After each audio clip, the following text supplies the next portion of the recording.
the video, we will review loss. Loss is a precursor to cost. In order to determine the parameters, we have our linear function. We would like to determine the values of the parameters, that is the slope and bias. Let's start off with a simple example with just one sample as shown in the graph. The value for y is 4 and the value for x is -2.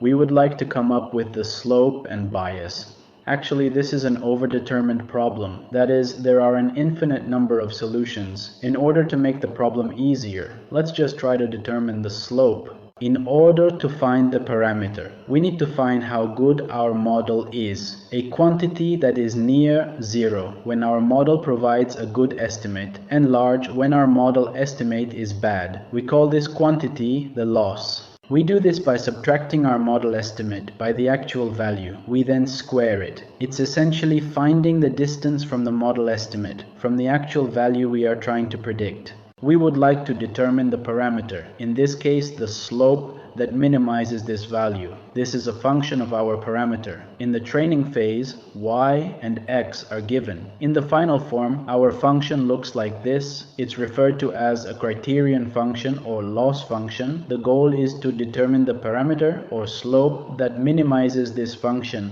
Generally, loss is a function that takes your true input and your predicted or estimated input. It then provides you with a number that lets you know how good your estimate is. It's helpful to think of the loss as a function of the parameter you would like to learn. The table on the right shows some possible values of our parameter, and the value of the loss is generated. We see the line created for these values. We see the closer the line gets to the point, the smaller the loss becomes. It's difficult to randomly get values, so let's come up with a more systematic way of minimizing the error. It's helpful to display the loss function on the right. It's shaped like a concave bowl. This is referred to as the parameter space. The left contains different lines corresponding to different parameters. Selecting a slope of 5, we see the line is far from the data point. In the data space, the value of the loss function is relatively large. Selecting a slope of 1, we see the value for the loss is near the minimum of the parameter space. Selecting a slope of -1, the result gets much closer to the minimum of the loss function, and we are much closer to the loss curve. A slope of -5, we see we are at a much higher point on the loss curve, and the line is much farther away from the data point. Therefore, we would like to find the minimum value of the loss function.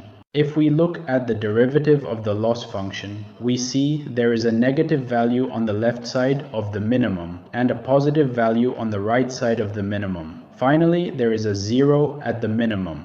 We can actually find the best value for the slope by setting the derivative equals 0. We find the algebraic expression for the derivative.